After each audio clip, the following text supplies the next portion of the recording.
Bismillahirrahmanirrahim. Assalamualaikum warahmatullahi wabarakatuh. Welcome to Higher Education Virtual Expo 2023 webinar session. With me today is Yang Mulia Muhammad Mikhail from Kemuda Institute, who will be presenting and share topic about cybersecurity awareness. Without further ado, I will invite you to start your presentation. Thank you. Yes, Assalamualaikum and good afternoon, everyone. So I'm here to present just what we call cybersecurity awareness. So I'm sure a lot of people now are familiar with the term cybersecurity.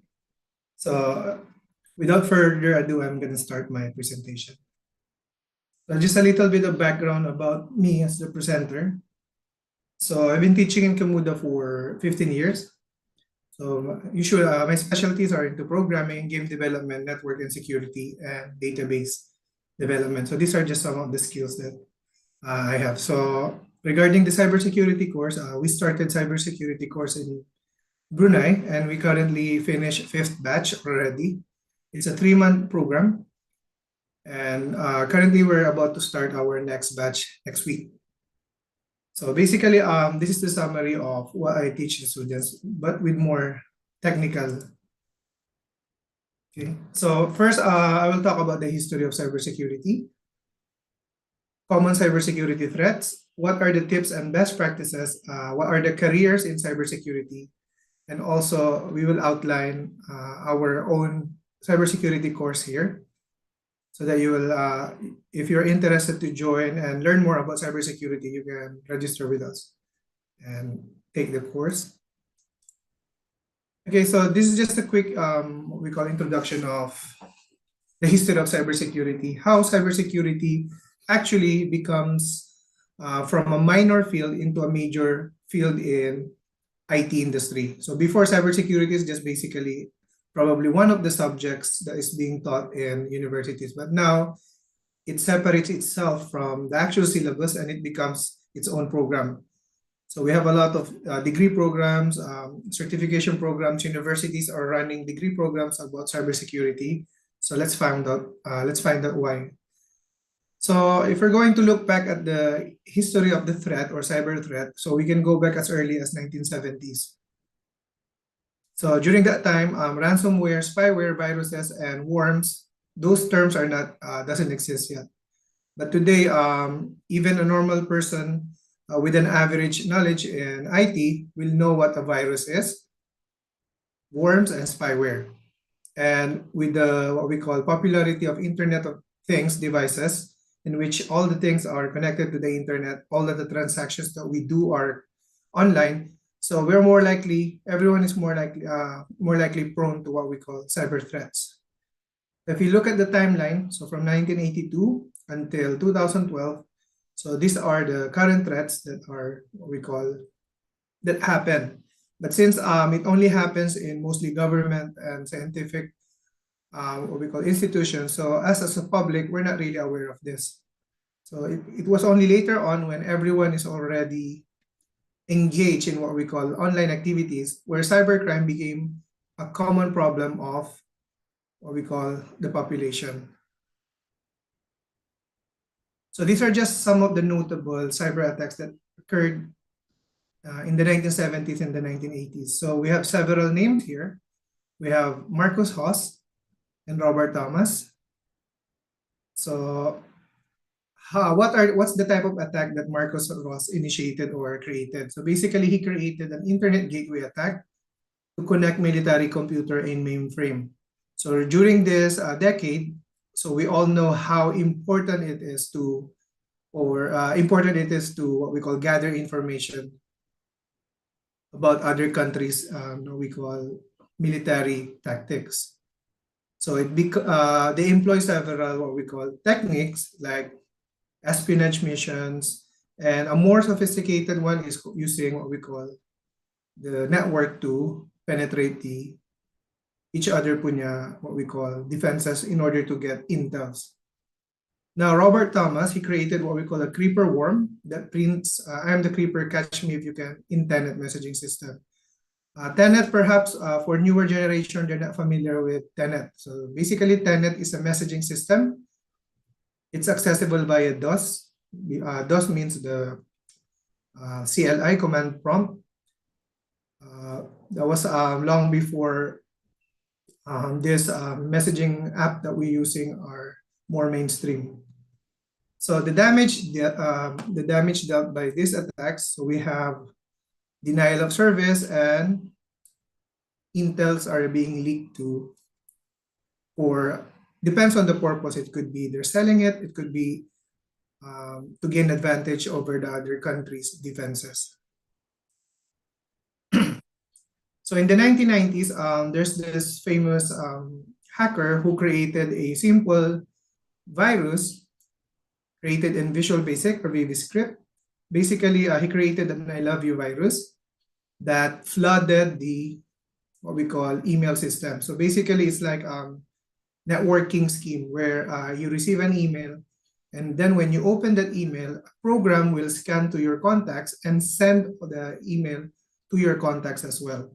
So basically, it exponentially grows, and eventually the server that's hosting the email was also affected. So the estimated damage was around worth 10 billion. So these are just some of the notable attacks during the decades that we're familiar.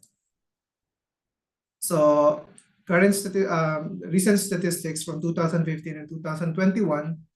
So there's what we call damages caused by ransomware worldwide, in which, if you notice, from 2015 up to 2021, from 325 million to $20 billion, that's the amount of damage done by ransomware. So a little bit of information about ransomware, although I have a separate slide later. So basically, ransomware is it's a program downloaded via what we call illegal websites or unsecured websites or any pirated software. Probably it depends on how there's a lot of ways it can enter your system. So once it enters your system, it basically encrypts all your data. So it rewrites your data, it encrypts the data, and then there will be a message on your desktop saying that your files are encrypted. If you want to decrypt your file, you need to pay the ransom in what we call cryptocurrency. So the reason why hackers use cryptocurrency is there's no audit trail of cryptocurrency. So that's why they're using it. Anyway, the damage estimated 20 billion. We don't know in 2022 and 2023. So we can do just a quick search about that. What's the current damage of ransomware? So usually, if a hacker enters a system, the purpose is to either steal data or mostly steal data. But nowadays they also do what we call identity theft and also account records. So depending on the target, depending on the purpose of the attack, they're most likely after the data that you have. So using the data that they have, they can either sell it to scammers. And have you noticed sometimes you will receive a call from an anonymous number, and then you're wondering how did they get my name or number? So that's probably one of the compromised systems that you're using. It could be an app, it could be a website in which your information together with other subscribers are hacked and they're selling it to scammers. So that's one of the reasons, if you're wondering how your name or your email or how did they get your name or email. So that's most of the hackers, they sell this information to whoever is the buyer. So there are several common cybersecurity threats that we will just explain. Okay, so going back to what I said earlier, what's the purpose why cyber attacks happen? So basically, it depends on who's doing it, or what we call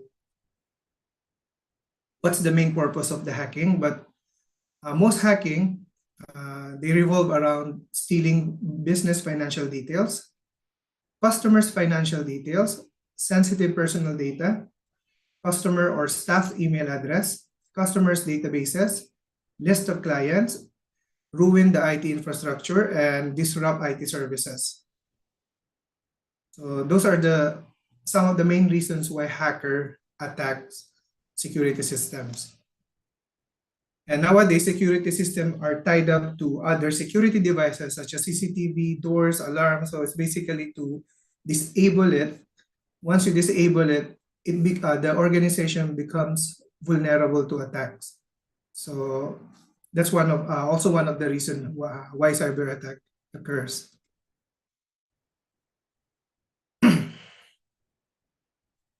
Okay, so these are the common cyber threats.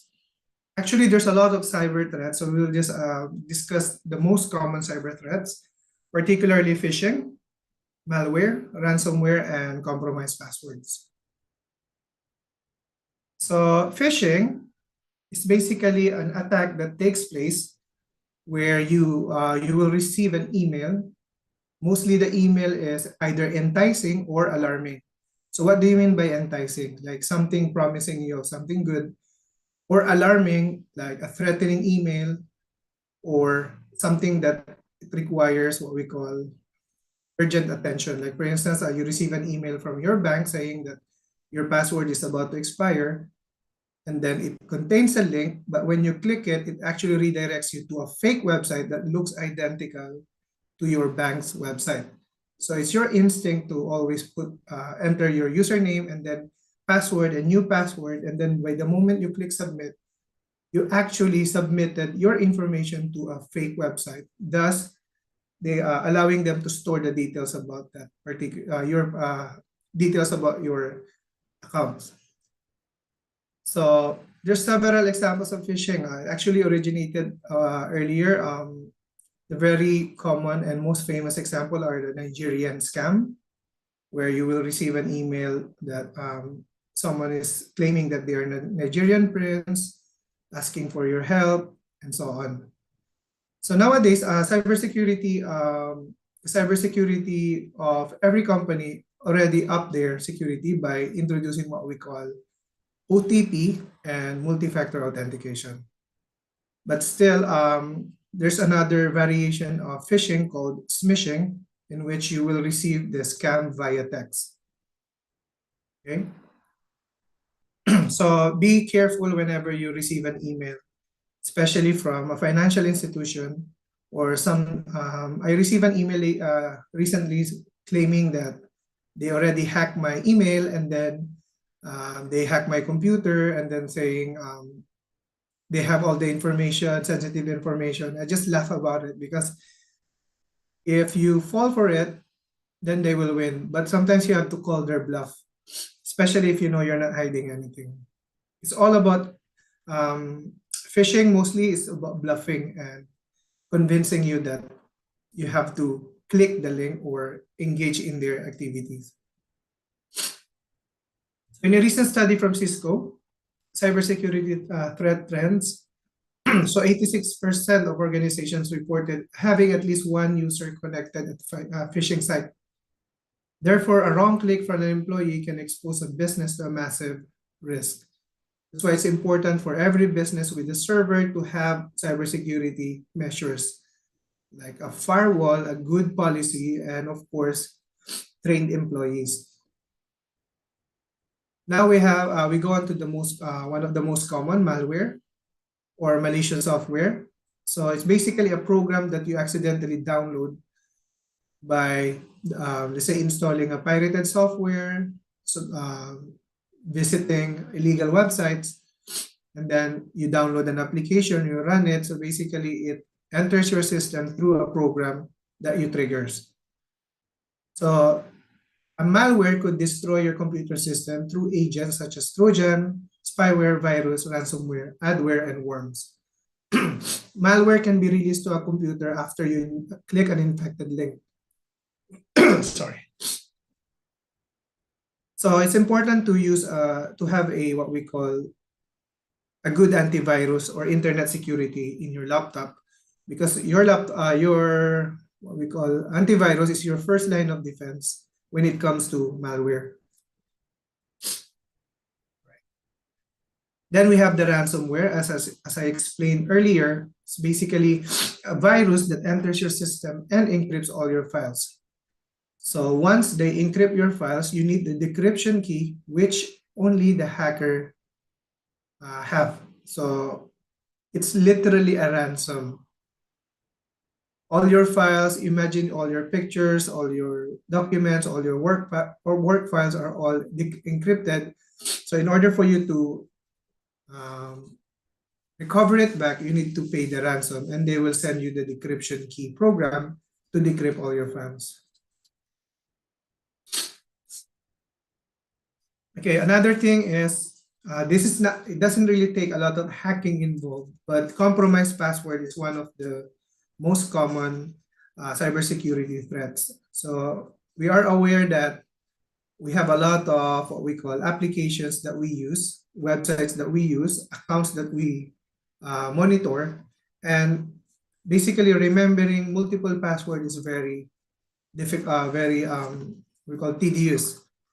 So what we do sometimes is just simply use one password for all the accounts that we have. I strongly recommend using what we call a Google Password Manager. So you can also save your password there. So every time you save your password, it will also save in your Google Password Manager. So Google invested a lot in their cybersecurity measures because a lot of people, what we call, relies on Google also for their data. So we have our Google Drive, our contacts are there, our documents. So these billion-dollar companies, they take cybersecurity measures seriously.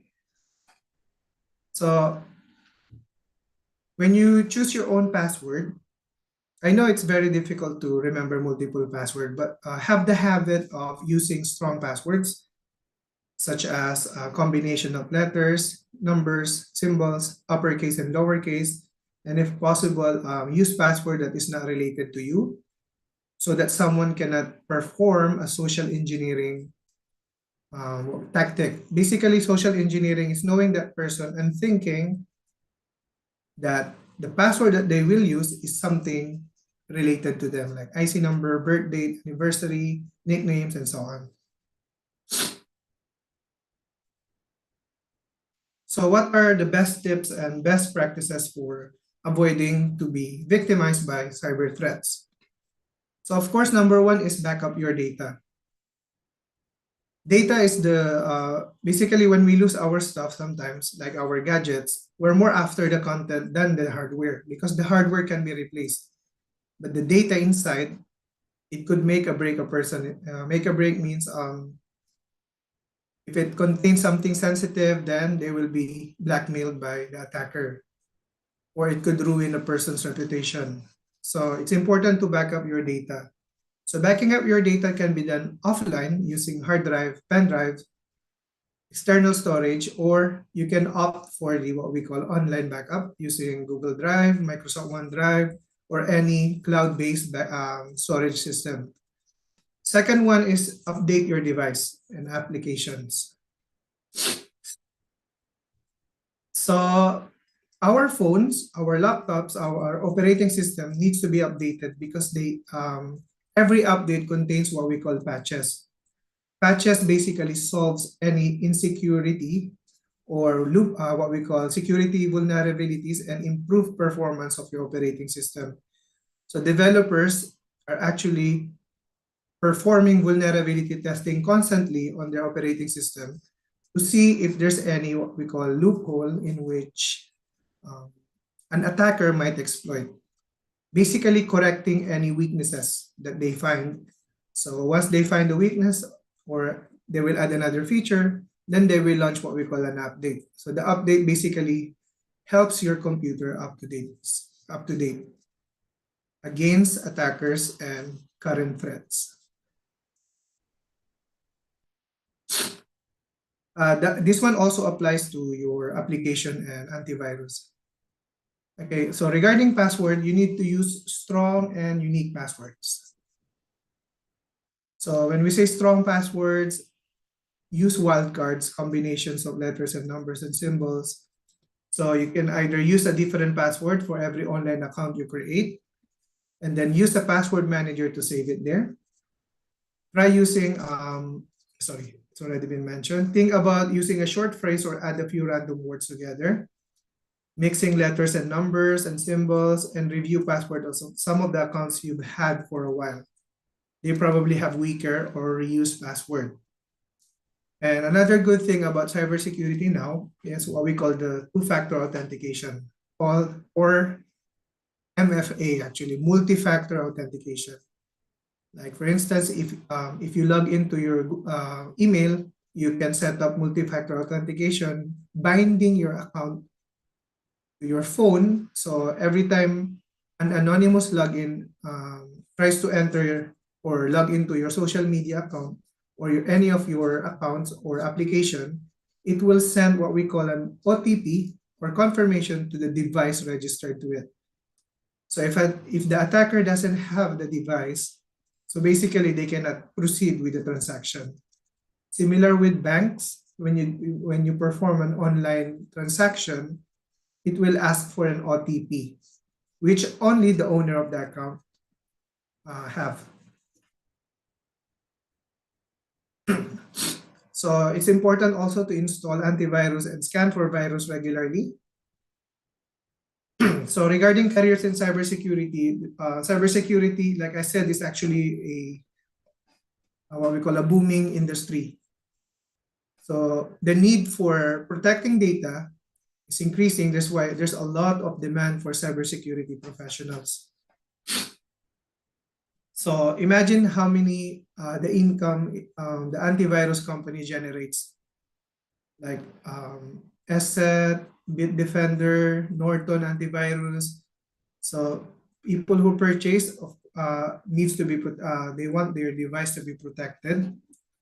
So that one alone generates up to several $billion for these security companies. So among the top security companies are Norton, Trend, Micro, and AVG. So these are software security. We also have what we call hardware security that you can use, such as firewall. So firewall, it will basically filter the traffic that goes in and out of your network. Sorry. So these are just global cybersecurity market share. So the purple one, we have government and defense, energy and utilities, healthcare. So basically all industries that are using internet is prone to cybersecurity attacks. So the banking and finance are of course the highest priority of attackers because we're dealing with money. So the jobs in cybersecurity, we have a lot here. We have public cloud security, IoT, cybersecurity strategy, and so on. So this number is expected to grow upwards. The trend will be upwards. So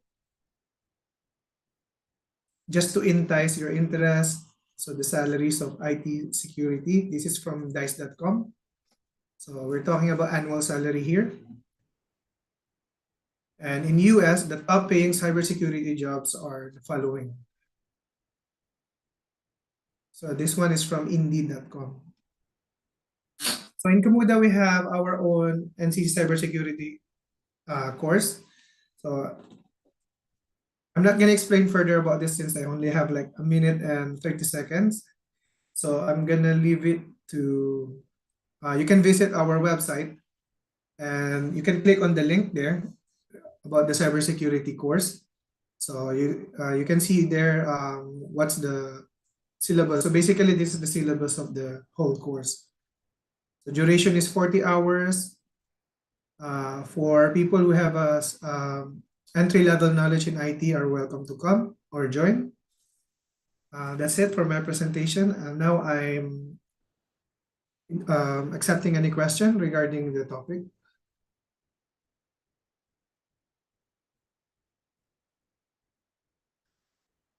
Is there any question? Okay. Thank you, Mr. Mikael. You're welcome. Currently there's only one, which is What are the common cybersecurity attacks in Brunei? Common cybersecurity attack in Brunei. I'm not saying it like with a concrete proof, but based on what I read about Brunei, the most common threat are actually scammers. So that is in the form of what we call smishing, or I'll probably rank it into, let's say, so yeah, I'll type it.